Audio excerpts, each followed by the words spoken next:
Sujétate fuerte, porque lo que estás a punto de leer no es solo una historia, es un terremoto emocional que te hará cuestionar todo lo que creías saber sobre el amor, la traición y la verdadera fortaleza. Si esto te resuena, suscríbete al canal, dale a me gusta y corre la voz. Dime en los comentarios desde dónde estás leyendo esto. El aire en la sala del tribunal era una mezcla sofocante de ambientador barato y desesperación palpable. Para Sara Mendoza, se sentía como ahogarse. Al otro lado del pasillo, su exmarido, Marco, estaba sentado con una mirada de solemnidad practicada, su mano posada posesivamente en el brazo de una mujer que tenía la mitad de su edad. Clara, la mujer que había desmantelado a su familia. Marco había traído a su amante a la corte, un movimiento calculado de poder en su brutal batalla por la custodia. Él estaba pintando un cuadro de una nueva y estable familia, mientras Sara era solo la parte rota y descartada. Pero a medida que la mirada del juez recorría la sala, con una tranquila intensidad en sus ojos, Sara sintió un destello de algo más que miedo. Era la última, desesperada brasa de esperanza, esperando un solo aliento de verdad para encenderse. El silencio en la casa fue lo primero que realmente se sintió como suyo. Había pasado un año desde el divorcio, un año desde que las cosas de Marco fueron empaquetadas en cajas, y su presencia, una manta pesada y opresiva, finalmente se había levantado de su hogar suburbano en Lomas del Bosque. En su lugar, se había instalado una paz frágil. Era una vida tranquila, salpicada por el caos de su hija de 6 años, Lucía, un torbellino de vestidos rosa brillante y pegamento con purpurina. Sara había pasado los últimos 12 meses reconstruyendo meticulosamente su mundo. Había repintado la sala de estar con un cálido amarillo mantequilla, reemplazando el beige estéril en el que Marco había insistido. Había plantado un jardín, un torbellino de flores silvestres rebeldes que desafiaban los céspedes cuidados de sus vecinos. Ella y Lucía tenían sus rituales. Los sábados de panqueques, las maratones de películas de los viernes por la noche enterradas bajo una montaña de mantas, y largas caminatas en el bosque cercano, donde Lucía recogía tesoros, piedras lisas, hojas caídas y ocasionalmente algún escarabajo iridiscente. Por primera vez en una década, Sara sentía que podía respirar. Su matrimonio con Marco había sido una lenta erosión de su ser. Él no era abiertamente cruel, no de una manera que dejara moretones visibles. Su arma era el control, ejercido con la precisión de un cirujano. Estaba en la forma en que él ayudaría a gestionar sus finanzas hasta que ella no tuviera idea de a dónde iba su dinero. Estaba en el sutil desprecio de sus opiniones, el suave desvío de sus elecciones de carrera, lejos de cualquier cosa que pudiera hacerla demasiado independiente. Él era el exitoso, el carismático asesor financiero que todos admiraban. Ella era solo su esposa, un papel secundario en la gran producción de su vida. El descubrimiento de la aventura había sido tanto un cataclismo como una liberación. No fue una confrontación dramática, sino una realización tranquila y nauseabunda, nacida de un extracto de tarjeta de crédito dejado en el mostrador. Un cargo por un hotel boutique en la ciudad, en una noche en la que supuestamente estaba en un viaje de negocios. Cuando lo confrontó, ni siquiera se molestó en negarlo. La había mirado con una especie de piedad escalofriante, como si ella fuera una pieza de tecnología obsoleta que finalmente estaba actualizando. La actualización era Clara Vega, una pasante de 25 años de su oficina, con ojos amplios y ambiciosos, y una total falta de remordimiento. El divorcio había sido rápido. Marco, siempre consciente de su imagen pública, lo quería limpio. Fue generoso con el acuerdo, dándole la casa y suficiente dinero para vivir cómodamente. Por el bien de Lucía, una frase que goteaba con falsa magnanimidad.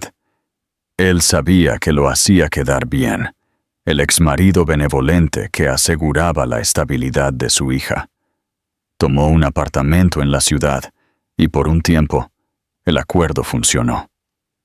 Él veía a Lucía cada 2 fines de semana, recogiéndola en su reluciente Tesla nuevo, un símbolo de su éxito desatado. Pero la paz era una ilusión. El primer temblor llegó en forma de una carta certificada, un grueso sobrecolor crema, que se sintió pesado con pavor en sus manos. Sus dedos temblaron al abrirlo. La jerga legal nadaba ante sus ojos, pero las palabras que saltaban eran brutalmente claras. Petición de modificación del acuerdo de custodia. Custodia física completa. El mundo se inclinó sobre su eje. Quería llevarse a Lucía. Su primera llamada fue a Jimena Torres, la abogada que había manejado su divorcio. Jimena era una mujer que parecía forjada de acero y cafeína, su voz un áspero y sensato arrastre por el teléfono.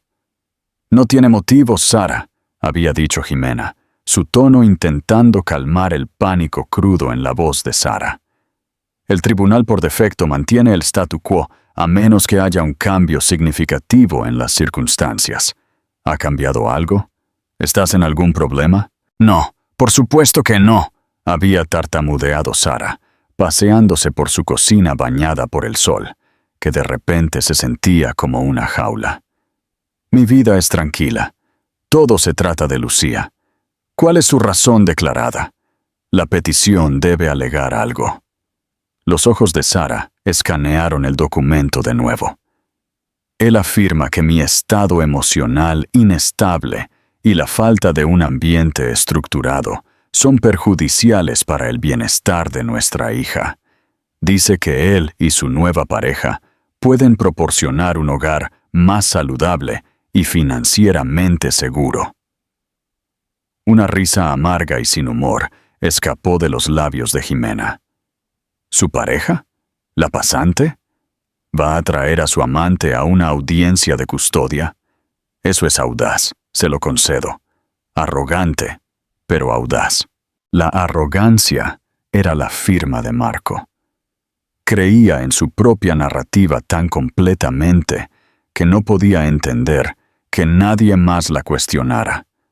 Él era el héroe, el proveedor, el que sabía lo que era mejor. En su mente, esto no era un acto cruel. Era una misión de rescate. Estaba salvando a Lucía de la mediocridad de su madre.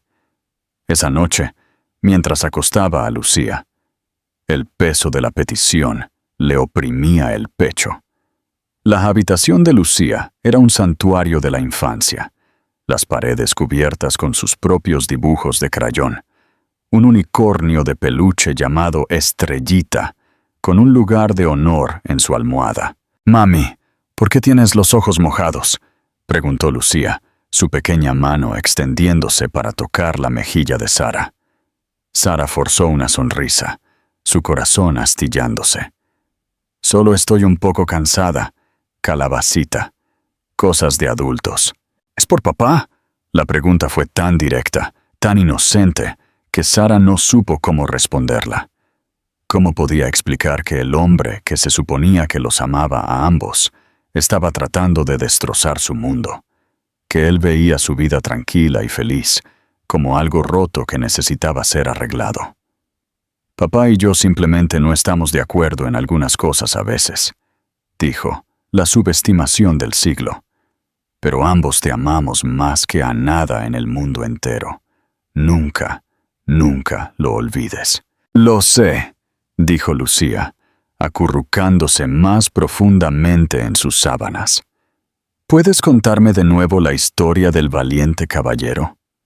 Mientras Sara relataba el cuento familiar de un caballero que protege su reino de un temible dragón, sintió un cambio en su interior. El miedo seguía allí, una serpiente fría y enroscada en sus entrañas. Pero debajo de él, una emoción diferente estaba echando raíces, una ira feroz y visceral. Marco la había subestimado. Él siempre la había visto como blanda, maleable, un accesorio de su vida. Había olvidado que el amor de una madre no era solo mantas suaves e historias para dormir. También era una espada y un escudo. Él quería una guerra. Estaba a punto de tenerla. Él no se llevaría a su hija. La audiencia preliminar se llevó a cabo en una sala pequeña y sofocante en el juzgado del condado. Las paredes color beige parecían absorber toda la esperanza de cualquiera que entrara, dejando solo el olor estéril de la burocracia y la desesperación silenciosa. Sara se sentó junto a Jimena Torres, con las manos apretadas tan fuerte en su regazo que sus nudillos estaban blancos. Había elegido su atuendo con el cuidado de un soldado que se prepara para la batalla.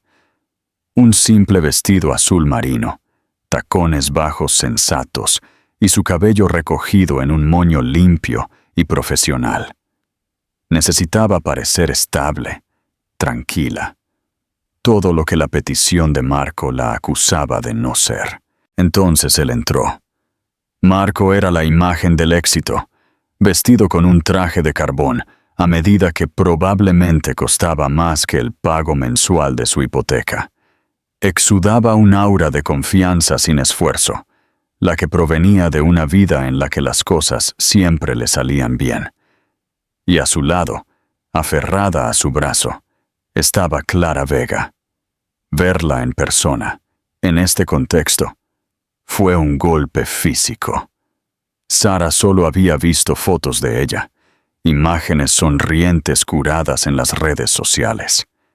En persona era aún más joven, más bonita y más pulida de lo que Sara había imaginado. Llevaba un vestido color crema que era a la vez modesto y caro, su cabello rubio peinado en ondas perfectas y brillantes. Parecía una modelo de catálogo para una vida de la que Sara ya no formaba parte. Lo más irritante era la forma en que actuaban. No se escondían. Estaban actuando. Marco se inclinaba y le susurraba algo al oído a Clara, y ella sonreía, una sonrisa brillante y deslumbrante que claramente estaba destinada a ser vista. Eran un equipo, un frente unido, y Sara era la oposición, el obstáculo para su futuro perfecto y feliz. Jimena se inclinó, su voz un murmullo bajo y tranquilizador en el oído de Sara. «No los mires. Mira al juez. Ellos no importan. Él es el único que importa».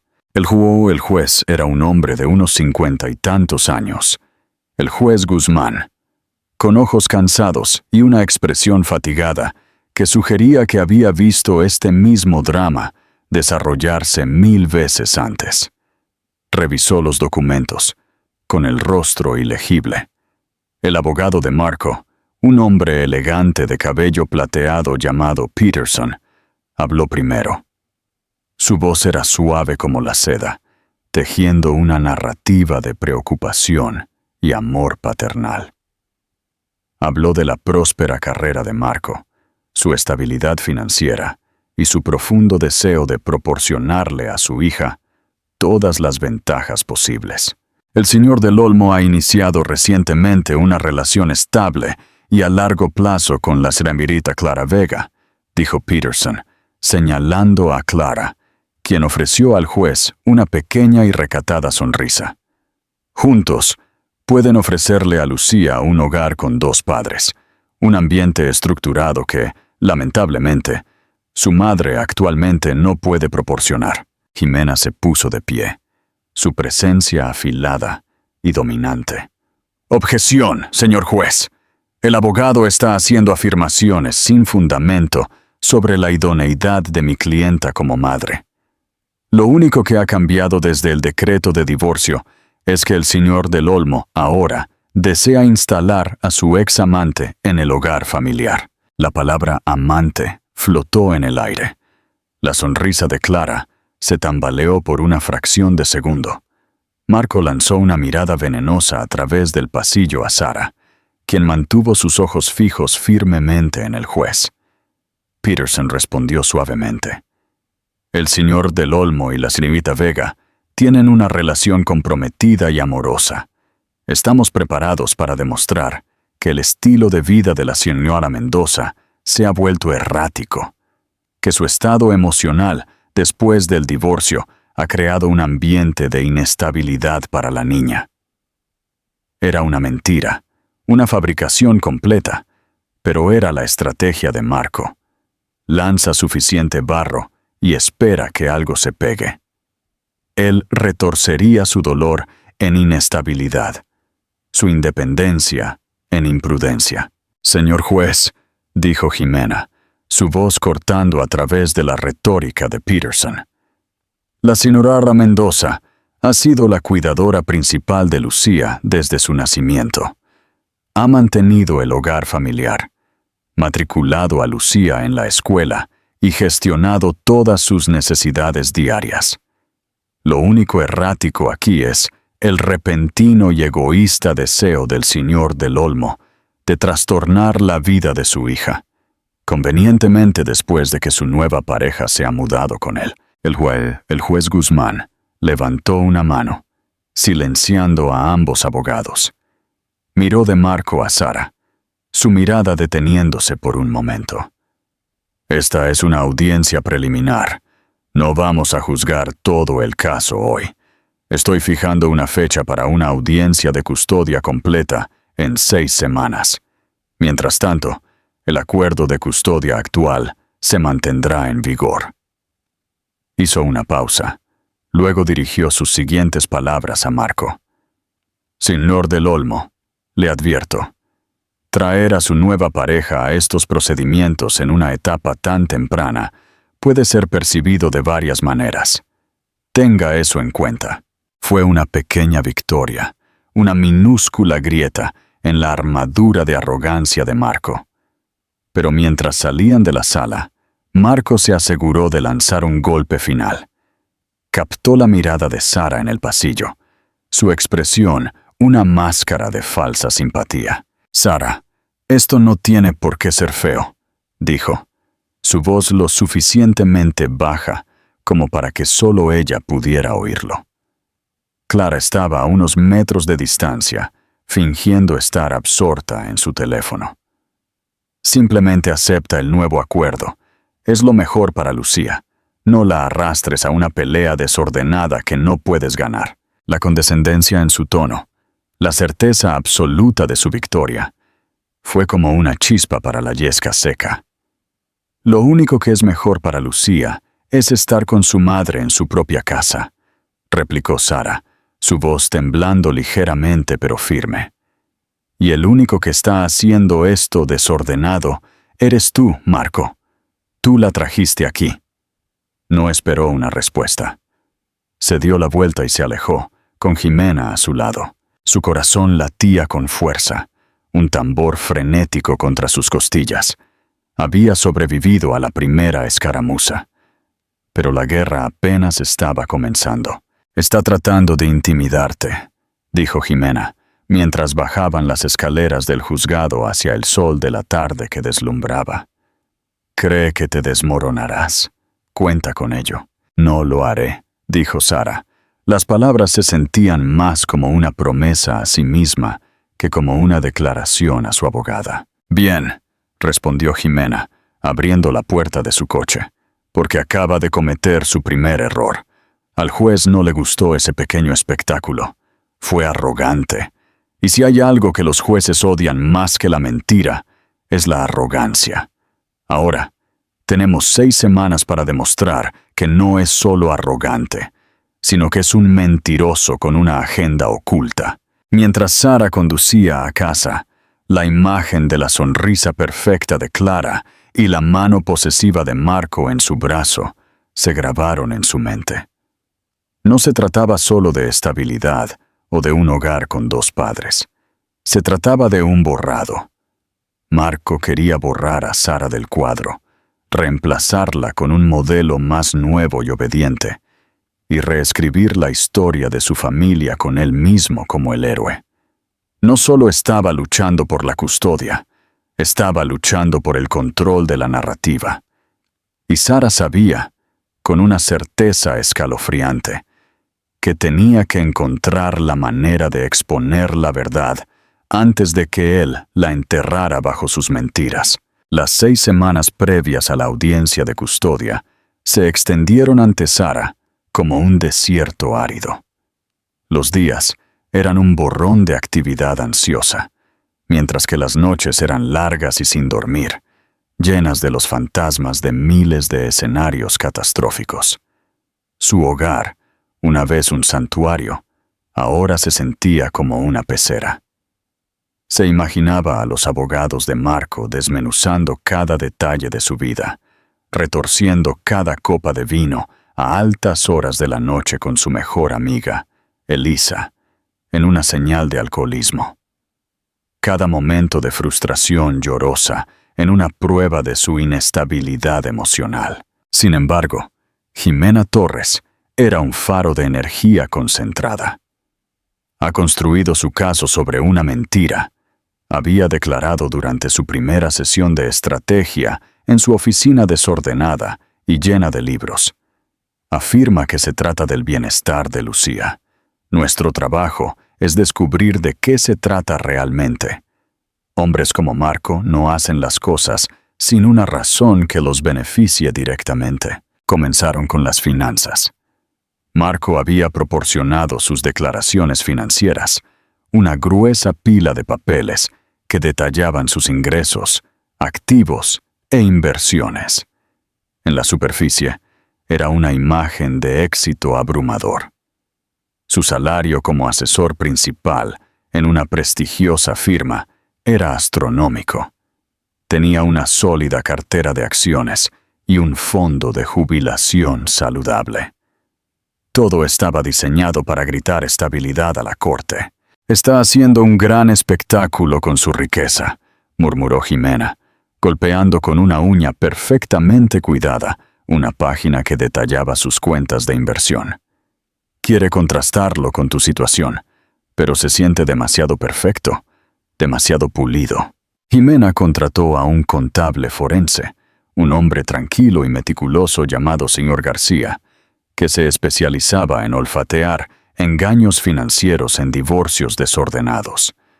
Mientras él comenzaba su inmersión profunda en el imperio de números de Marco, Sara se centró en lo que podía controlar: construir una fortaleza de evidencia alrededor de su propia idoneidad como madre. Pidió cartas de recomendación a los maestros de Lucía, a su pediatra y a los padres de los amigos de Lucía.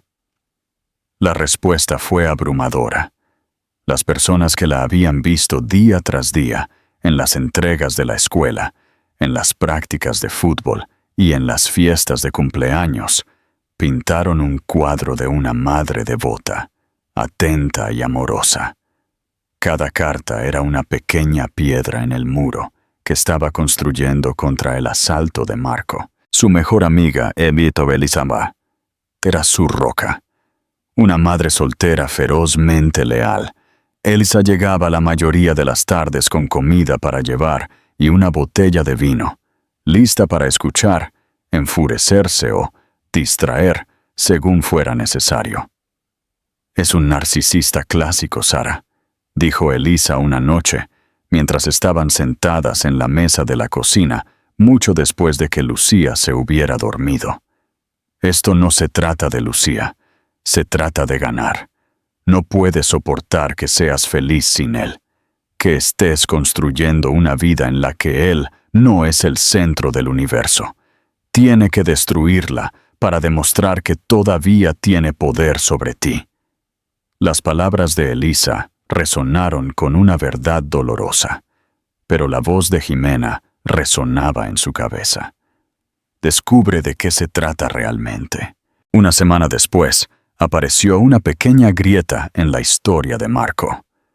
Sara estaba revisando viejas cajas en el ático, buscando fotos de ella y Lucía para mostrar a la corte, cuando se encontró con un archivo de documentos de principios de su matrimonio. Contenía el papeleo original de un fondo fiduciario que la adinerada abuela de Marco había creado para él.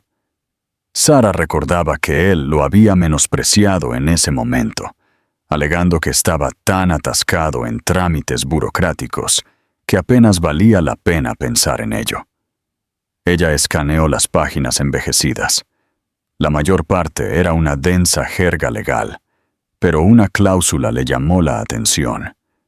Estipulaba que el capital del fideicomiso, una suma sustancial de 7 cifras, solo podía ser accedido antes de los 40 años, bajo circunstancias específicas.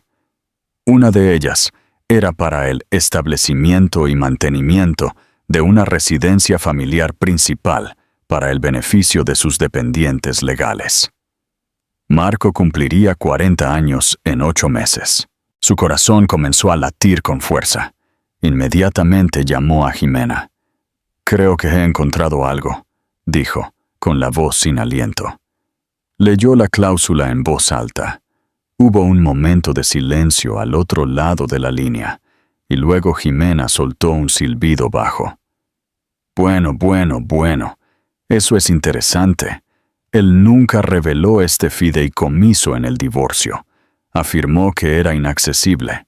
Él siempre dijo que estaba bloqueado hasta que fuera mayor, explicó Sara, y ahora está tratando de establecer una residencia familiar principal con Lucía como la dependiente.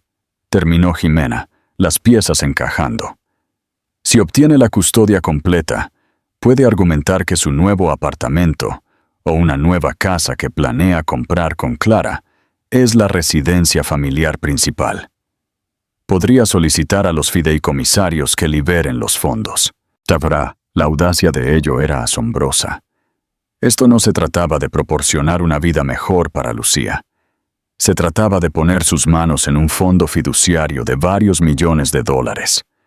Lucía no era una hija para ser querida, era una llave para abrir una bóveda. La idea hizo que Sara se sintiera enferma. La revelación galvanizó sus esfuerzos. El señor García, el contable forense, ahora sabía qué buscar. Comenzó a investigar los recientes hábitos de gasto de Marco.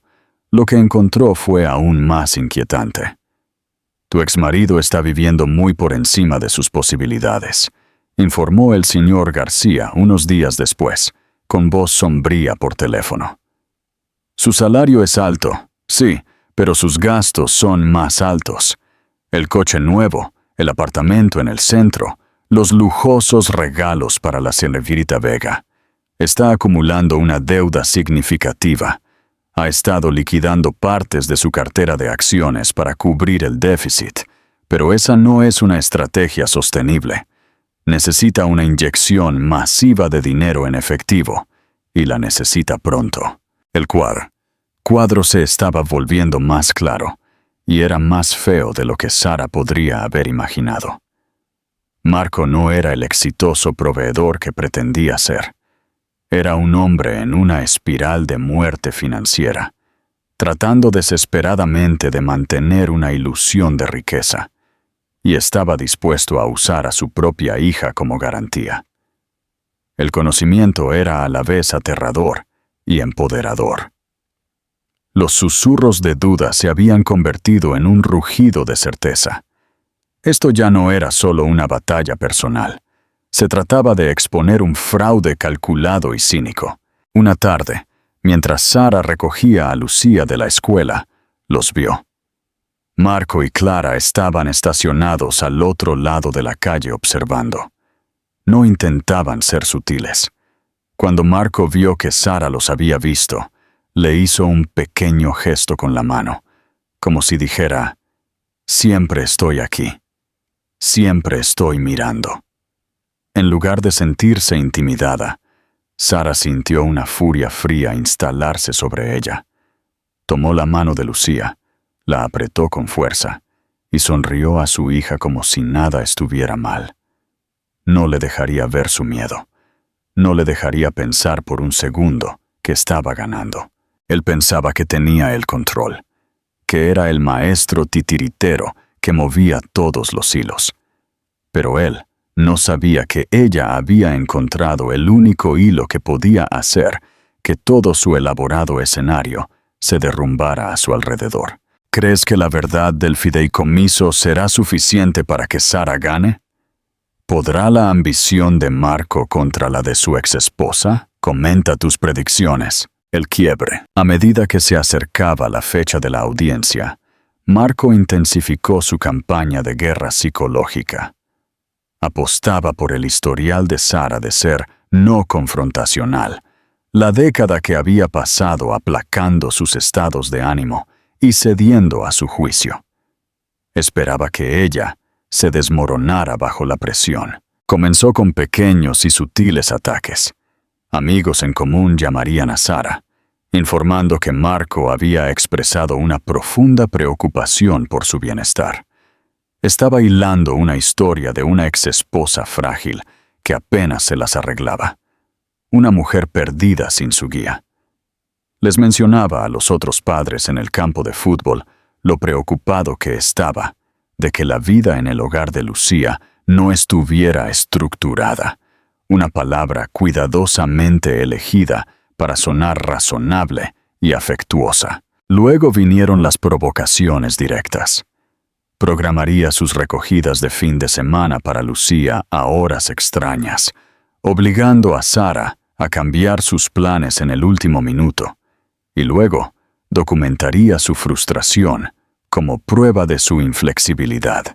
Le enviaba correos electrónicos que goteaban con falsa preocupación, sugiriendo terapeutas para ella y clases de crianza a las que debería asistir.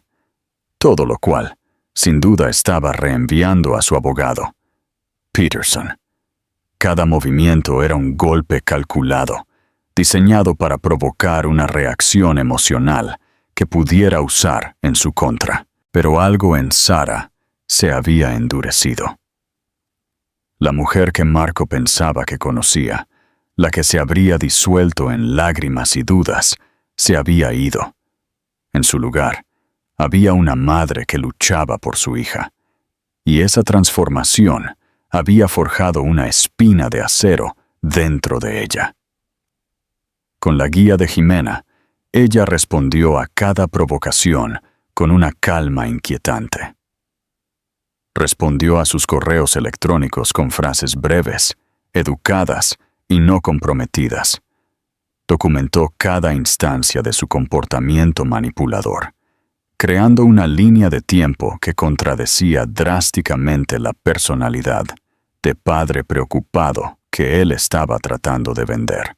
El cambio en Sara no pasó desapercibido para Marco. Su frustración comenzó a notarse de formas pequeñas, casi imperceptibles. Durante un tenso intercambio en su entrada de coches, cuando dejaba a Lucía, su máscara de calma se deslizó. «Sabes que no vas a ganar esto, Sara», le había siseado, su voz baja, para que Lucía no pudiera oír. «Estás siendo egoísta. Estás pensando en lo que quieres tú, no en lo que es mejor para nuestra hija. Lo que es mejor para Lucía no es ser utilizada como un peón en tus planes financieros, Marco», le había respondido ella con frialdad, con el corazón latiendo con fuerza, pero la voz firme. El shock en su rostro fue instantáneo. Fue un destello de pánico en sus ojos, rápidamente enmascarado por la ira. «No sé de qué estás hablando». «El fondo fiduciario, Marco. El fideicomiso de la abuela Inés. Sé que necesitas la custodia para poner tus manos en él». Él la miró fijamente, con la mandíbula apretada. Por primera vez en toda su relación, parecía estar sin palabras. Él siempre había estado 10 pasos por delante, manipulando la narrativa, controlando el flujo de información. Que ella supiera lo del fideicomiso era una variable que no había tenido en cuenta. La había subestimado por completo. «Estás delirando», escupió finalmente, antes de volver a su coche y marcharse a toda velocidad. Pero Sara lo había visto. La grieta en su fachada perfecta. Mientras tanto, Jimena estaba preparando su contraofensiva. Tenemos el motivo, el fondo fiduciario. Tenemos los medios, su creciente deuda. Ahora necesitamos desmantelar su argumento central de que él y Clara pueden proporcionar un hogar mejor. Jimena decidió que era hora de poner a Clara Vega bajo el microscopio. Contrató a una investigadora privada, una mujer discreta, que comenzó a investigar los antecedentes de Clara. Lo que encontró no fue escandaloso, pero sí revelador. Clara provenía de una familia de clase trabajadora y había pagado su universidad con becas y préstamos.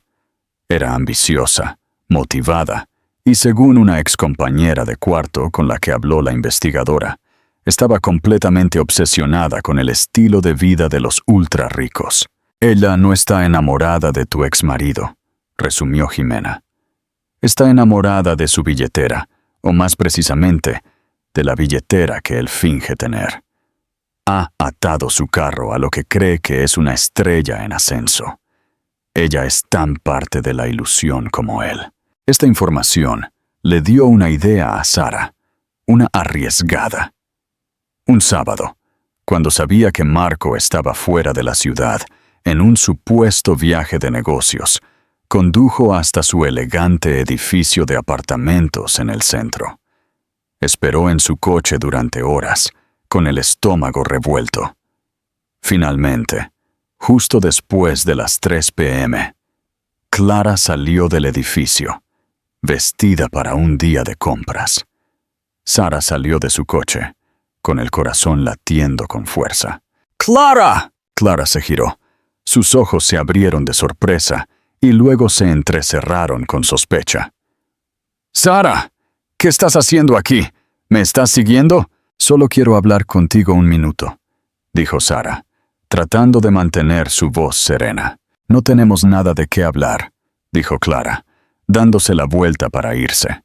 «¿Él vale la pena?», gritó Sara, su voz más fuerte de lo que esperaba. «¿Vale la pena Marco para destruir la vida de una niña pequeña?». Clara se detuvo. Se giró lentamente, su expresión una mezcla de ira y defensiva. «Marco es un buen hombre. Es un padre maravilloso que solo quiere lo mejor para su hija». Estaba recitando un guión, palabras que claramente le habían sido dadas. «¿En serio?», preguntó Sara, dando un paso más cerca. «¿O solo quiere lo que es mejor para su cuenta bancaria? ¿Sabes lo del fondo fiduciario al que está tratando de acceder? ¿El que le exige tener la custodia completa de Lucía?». El rostro de Clara palideció ligeramente. «No sé de qué estás hablando».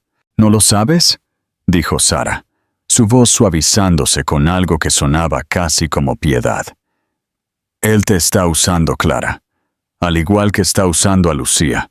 Ha construido esta fantasía de una vida rica y perfecta. Pero es un castillo de naipes. He visto las finanzas. Sé que se está ahogando en deudas. ¿Sabías eso? Cuando el dinero de ese fideicomiso no llegue, y no lo hará, ¿qué crees que te pasará a ti? A esta vida que te ha prometido». Clara la miró fijamente, su compostura cuidadosamente construida, comenzando a desmoronarse. Por un momento, Sara vio más allá de la pasante ambiciosa, a la joven que estaba debajo. Una mujer que quizás había sido cegada por la promesa de un cuento de hadas. «Deberías irte», susurró Clara, con la voz temblorosa. «Solo piénsalo», dijo Sara. «Piensa qué clase de hombre usaría a su propia hija como una herramienta financiera. ¿Es ese realmente el hombre con el que quieres construir una vida?». Sara regresó a su coche, dejando a Clara de pie en la acera, una figura solitaria y conmocionada contra el frío cristal y el acero de la ciudad. No sabía si había logrado convencerla, pero había plantado una semilla de duda. Y en una fachada construida sobre mentiras, una sola semilla de duda podría ser suficiente para hacer que todo se desmorone. El poder estaba cambiando, y por primera vez, Sara sintió que no solo estaba jugando a la defensiva, estaba atacando. ¿Qué harías si estuvieras en el lugar de Sara? ¿Fue correcto confrontar a Clara? Déjame tus comentarios y hablemos de esto. La victoria, el día de la audiencia final, llegó, envuelto en una llovizna gris y opresiva que reflejaba el frío pavor en el estómago de Sara. La sala del tribunal era más grande esta vez, más formal. La madera oscura del estrado del juez y el estrado de los testigos brillando bajo las luces fluorescentes. Se sentía como un escenario montado para una ejecución. Sara se sentó junto a Jimena, un archivo con la evidencia cuidadosamente reunida sobre la mesa entre ellas como un escudo. Al otro lado del pasillo, Marco se sentó con Peterson, su abogado. Clara estaba sentada en la primera fila de la galería, justo detrás de él. Estaba vestida con un traje gris conservador, su rostro una máscara pálida y tensa. Se negó a mirar a Sara. La nueva juez, la juez Amalia Domínguez, era una mujer de unos 60 años, con ojos agudos e inteligentes, y una reputación de ser dura y justa. Había leído cada documento, cada declaración, y su expresión era de una intensidad concentrada. La mañana fue un extenuante desfile de maniobras legales. Peterson llamó a sus testigos primero, pintando un cuadro de Marco como un pilar de estabilidad y de Sara como un desastre volátil y emocional. Él retorció su dolor en depresión, su recién descubierta independencia en imprudencia. Mencionó la vez que Sara había llegado 5 minutos tarde a recogerla de la escuela, la vez que Lucía se había raspado la rodilla en el parque bajo su supervisión. Fue una muerte por 1000 cortes, cada uno diseñado para retratarla como una madre no apta. A lo largo de todo esto, Sara se mantuvo serena, siguiendo las instrucciones de Jimena de mantener su expresión neutral, su enfoque en el juez. Cuando fue el turno de Jimena de interrogar a los testigos de Marco, ella desmanteló hábilmente su testimonio, revelando sus sesgos y la clara influencia de la narrativa de Marco. Finalmente, fue el turno de Marco de subir al estrado. Era la estrella de su propio espectáculo, su actuación impecable. Habló de su amor profundo y duradero por Lucía, su voz espesa con una emoción fabricada. Habló de su deseo de darle una vida de oportunidades y seguridad. Mi hija merece un hogar estable con 2 padres, dijo, mirando con sinceridad a la juez Domínguez. Mi pareja, Clara, es una mujer maravillosa. Adora a Lucía. Está lista para ser una segunda madre para ella, para proporcionarle el tipo de apoyo y estructura que, desafortunadamente, Sara ya no es capaz de proporcionar. Cuando Jimena comenzó su contrainterrogatorio, la temperatura en la sala pareció bajar. Señor del Olmo, comenzó, su voz nítida. Usted afirma que esto se trata del bienestar de su hija. ¿Es eso correcto? Absolutamente, dijo Marco, su confianza inquebrantable. ¿No tiene nada que ver con sus finanzas personales? Por supuesto que no, se burló él. Esa es una acusación insultante. Jimena caminó lentamente hacia el estrado de los testigos. ¿No es cierto, señor del Olmo, que su difunta abuela estableció un fondo fiduciario significativo para usted? Peterson se puso de pie al instante. Objeción, relevancia. Señor juez, replicó Jimena con suavidad. Es altamente relevante. Habla directamente del motivo del demandante para buscar este cambio repentino y drástico en la custodia. Lo permitiré, dijo la juez Domínguez, con los ojos fijos en Marco. Responda a la pregunta, señor del Olmo. La compostura de Marco se tambaleó. Sí, hay un fideicomiso. Y no es cierto, continuó Jimena, que usted no puede acceder al capital de ese fideicomiso, una suma de más de $2 millones, hasta que cumpla 40 años, a menos que sea con el propósito de mantener una residencia familiar principal para sus dependientes legales. El rostro de Marco se estaba volviendo rojo a parches. Eso es una tergiversación de los términos. ¿Lo es? Presionó Jimena, sosteniendo una copia del documento del fideicomiso.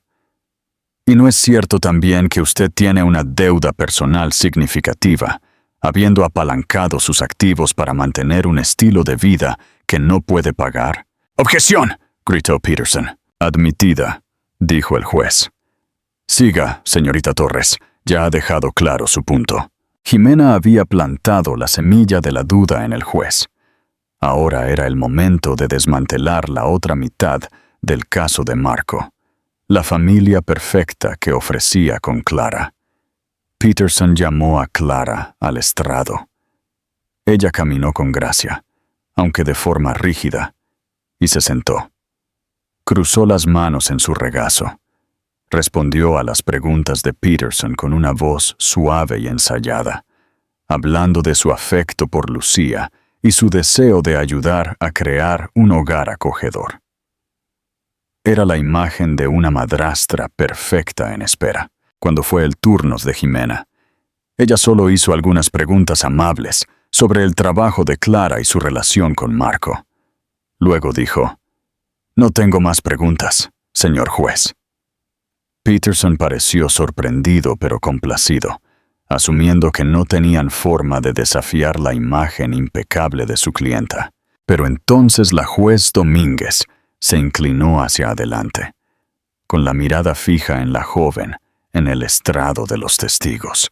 La sala se quedó en silencio. «Señorita Vega», dijo la juez, su voz tranquila pero llegando a cada rincón de la sala, «tengo solo una pregunta para usted». Clara levantó la vista, como un ciervo en los faros de un coche. «Sí, señor juez». Los ojos de la juez Domínguez eran penetrantes, atravesando las capas de ensayo y engaño. «¿Cuál es el nombre del osito de peluche de Lucía?». El silencio que siguió fue absoluto. Fue un silencio tan profundo que Sara podía oír el frenético latido de su propio corazón. Era una pregunta tan simple, un detalle tan pequeño, tan íntimo, que no podía ser fingido. Cualquiera que hubiera pasado más de unas pocas horas con Lucía, cualquiera que la hubiera acostado o consolado después de una pesadilla, sabría la respuesta. El rostro perfectamente maquillado de Clara se quedó en blanco. Sus ojos se dirigieron hacia Marco, una súplica desesperada y silenciosa de ayuda. El rostro de Marco era una nube de tormenta de furia y pánico. No podía hacer nada. «Yo no estoy segura de recordarlo», tartamudeó Clara, su voz apenas un susurro. «Tiene tantos juguetes. Este es su especial», presionó la juez Domínguez suavemente. «El que no puede dormir sin él, el que tiene desde que era un bebé». La compostura de Clara se hizo añicos. Sus ojos se llenaron de lágrimas de humillación. Miró del juez a Marco y luego a sus manos. La mentira fue expuesta, no por la artimaña de un abogado o un documento complejo, sino por una simple y profunda verdad.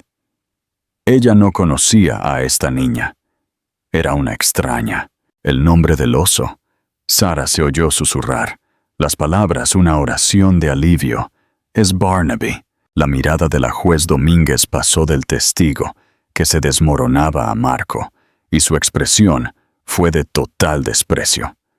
En ese momento, todos en la sala sabían que se había acabado. Toda la elaborada y cruel farsa había sido destruida por una simple pregunta. El mazo del juez cayó con un golpe seco que hizo eco en la sala y destrozó el mundo de Marco. El veredicto fue rápido, brutal y absolutamente decisivo. «La petición de modificación de la custodia es denegada», anunció la juez Domínguez, su voz resonando con autoridad. Ella no se detuvo ahí. Miró directamente a Marco, con los ojos fríos de furia. Señor del Olmo, este tribunal considera que su petición es frívola, manipuladora y presentada de mala fe. Usted ha intentado utilizar a su propia hija como un peón en lo que parece ser una cínica maniobra financiera.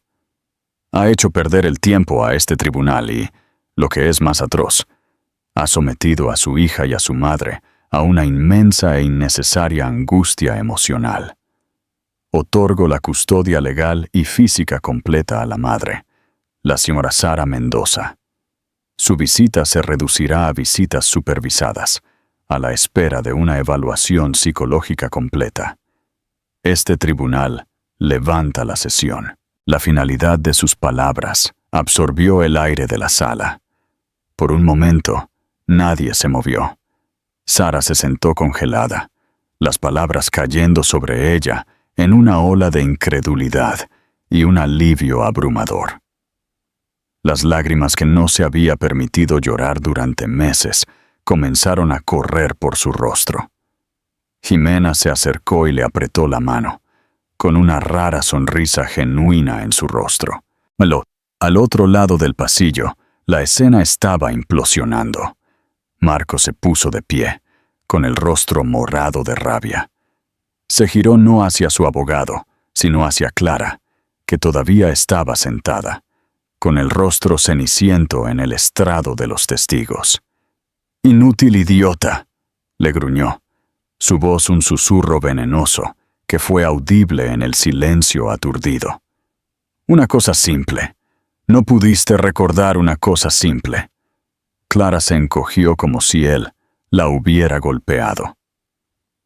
La ilusión de la pareja amorosa y solidaria se evaporó, revelando la fea realidad debajo.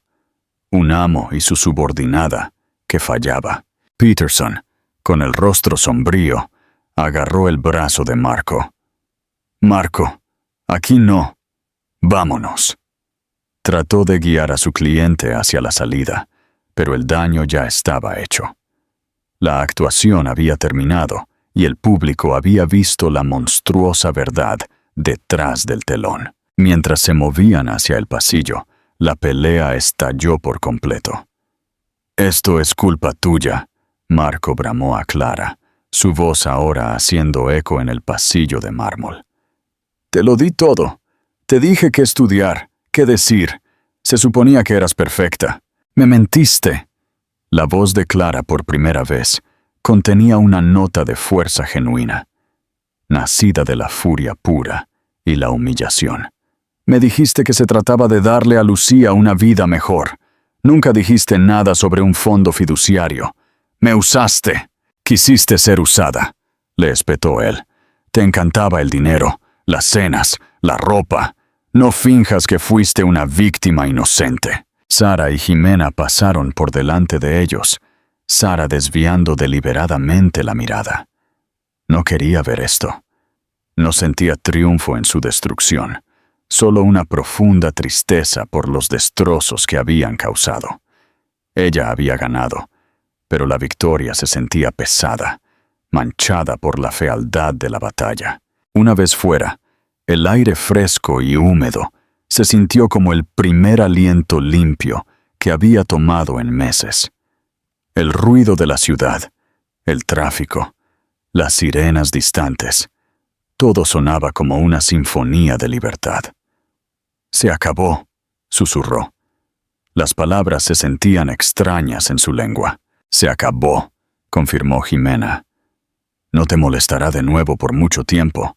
Una evaluación psicológica y visitas supervisadas. Su ego nunca se someterá a eso. Él se desvanecerá». Mientras conducía a casa, Sara sintió un extraño vacío. Había estado en modo de lucha o huida durante tanto tiempo, impulsada por la adrenalina y el miedo, que la repentina ausencia de la amenaza dejó un vacío.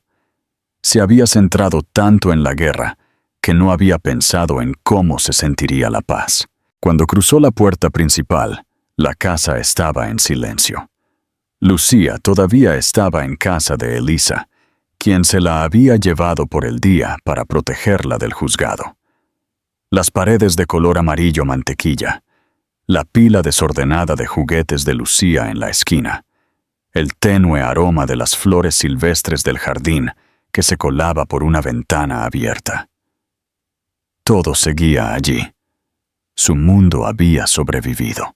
Entró en la habitación de Lucía y sus ojos se posaron en el pequeño osito de peluche, bien querido, sentado en la almohada. Barnaby. Sus ojos de botón parecían mirarla, un compañero silencioso y firme que había estado en el centro de todo. Lo cogió, su pelaje liso por años de abrazos, y lo sostuvo con fuerza. Esta pequeña criatura de peluche representaba todo lo que Marco y Clara nunca habían entendido. Él no era un juguete, era un confidente. Era el guardián de los secretos, el valiente caballero en las aventuras nocturnas, el testigo silencioso de las fiebres y las rodillas raspadas y las historias para dormir. Era una parte del intrincado e invisible tejido de su vida juntas. Era amor, en un lenguaje que nunca podrían hablar. Más tarde esa noche, cuando Elisa trajo a una Lucía adormecida a casa, Sara se arrodilló y atrajo a su hija a un abrazo feroz, enterrando su rostro en su cabello, que olía a polvo de parque y chicle. «Te quiero muchísimo, calabacita», murmuró. «Yo también te quiero, mami», dijo Lucía, abrazándola con fuerza. «Tuviste un buen día con los abogados». Sara sonrió, una sonrisa real y genuina que llegó a sus ojos. «Sí, cariño, fue un día muy bueno». La amenaza inmediata se había ido, pero Sara sabía que las cicatrices permanecerían. La traición fue profunda, un veneno que tardaría en salir de su sistema. Pero mientras acostaba a su hija, con Barnaby seguro en el hueco de su brazo, sintió una profunda sensación de paz. La tormenta había pasado, la casa estaba a salvo, el reino estaba seguro. El dragón había sido vencido, no por una espada mágica, sino por la simple e inquebrantable verdad del amor de una madre. ¿Qué te parece la historia de venganza, redención y la verdadera fuerza de una madre? Déjame tus comentarios, comparte y no olvides suscribirte para más relatos impactantes.